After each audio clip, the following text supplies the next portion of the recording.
Hello there fellows, I've got some interesting information about the Shadow animatronics for you. I'll try to answer many questions about them. For example, how the Shadow animatronics appeared in the story and why there is not 2 Shadow animatronics but 3 of them. Okay, let's start.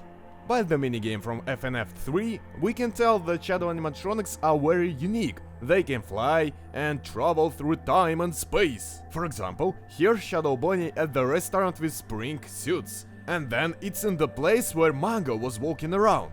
Look, here is one of her pets. And here is Kid who tries to find and destroy Mango. From all of that, we can understand that the Shadow animatronics are hosts or something like that. In FNAF 3, if you listen carefully, you can find out the mystery of their creation.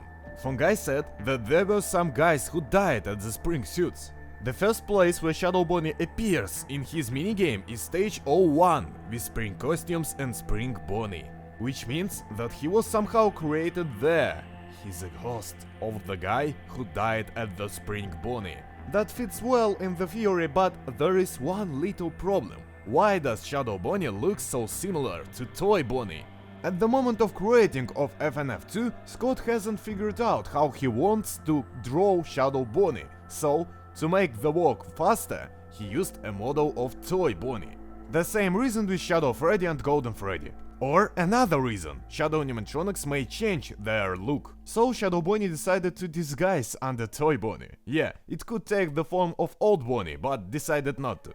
So there is 2 ghosts from spring suits, Golden Freddy and Toy Bonnie. Yeah, Golden Freddy is in Shadow animatronic too, but with the different color.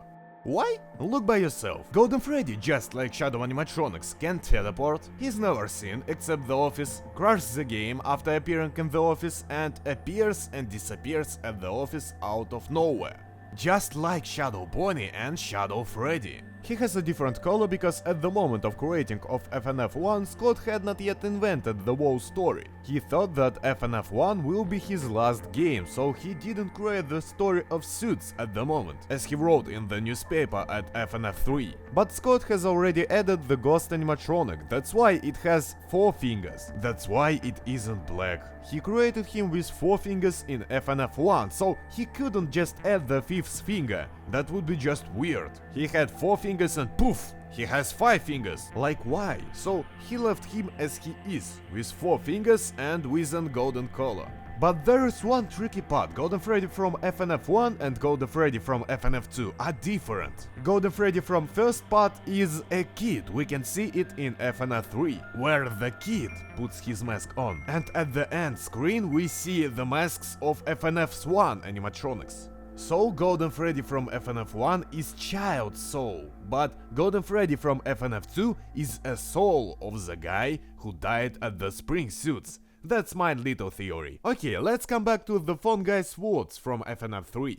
Safety is top priority at Freddy Fazbear's Pizza, which is why the classic suits are... Now stop! The phrase classic suits may mean that these suits are being used for a long time. I mean, not that suit specifically, but that kind of suits. We know that this cassette was taken from Freddy's Pizza, which was created after Family Diner, so the only Freddy which was in that restaurant was in fact a suit, like Springtrap. By the way, maybe the thing that Fazbear Company bought from Fredbear's Company was the technology and the patent for creation of an animatronic. Now let me remind you that every single suit is very dangerous, and in every suit died at least one person. Spring Bonnie and Spring Freddy had the person who died and became a ghost. The same fate befell the family Diner Walker, about whose death the company was silent. It's normal for these companies to be silent about the deaths.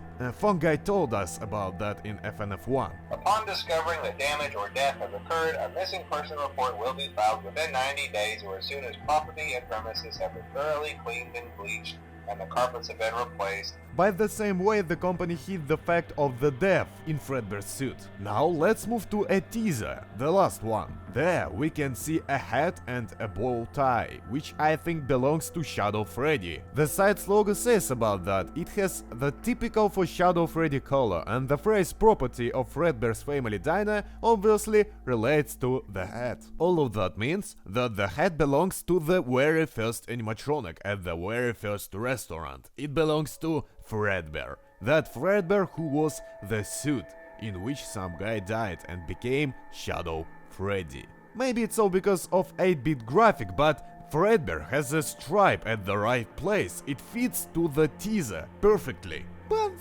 everything has stripes on it, so it's hard to talk for sure. But it's an interesting fact that could be a hint for us. So, we have 3 suits in which some guys died and became the Shadow animatronics. Golden Freddy, Shadow Freddy and Shadow Bonnie. All of them has some abilities to fly, to teleport and travel through time and space and maybe change their look. But that's not a fact. Maybe that's why Shadow Bonnie looks like Toy Bonnie, but that's not a fact. And the hat from the teaser belongs to the very first animatronic, Fredbear. But what about the stripe? Shadow Freddy had no stripe when we saw him, but the teaser has it. The thing is that the hat is real, unlike Shadow Freddy, which is a ghost. So I think that the stripe was added later on, after some person died in the costume. So that's the reason why we see the hat with a stripe, but Shadow Freddy had no stripe on his hat when we saw him. Another possible reason that Scott just has made a mistake and created the hat with a stripe on it. But I don't think that he could make that big mistake. And the last thing, why does Shadow animatronics look like animatronics, not like people? The official reason is the fact that they died in the suits. So they have suits look, but the real reason is the fact that Scott just liked to work with robots instead of humans. And also humans just won't fit in the game style, because there is everything spins around animatronics. Subscribe to my channel if you want to see more videos like that, and see you later guys, bye bye!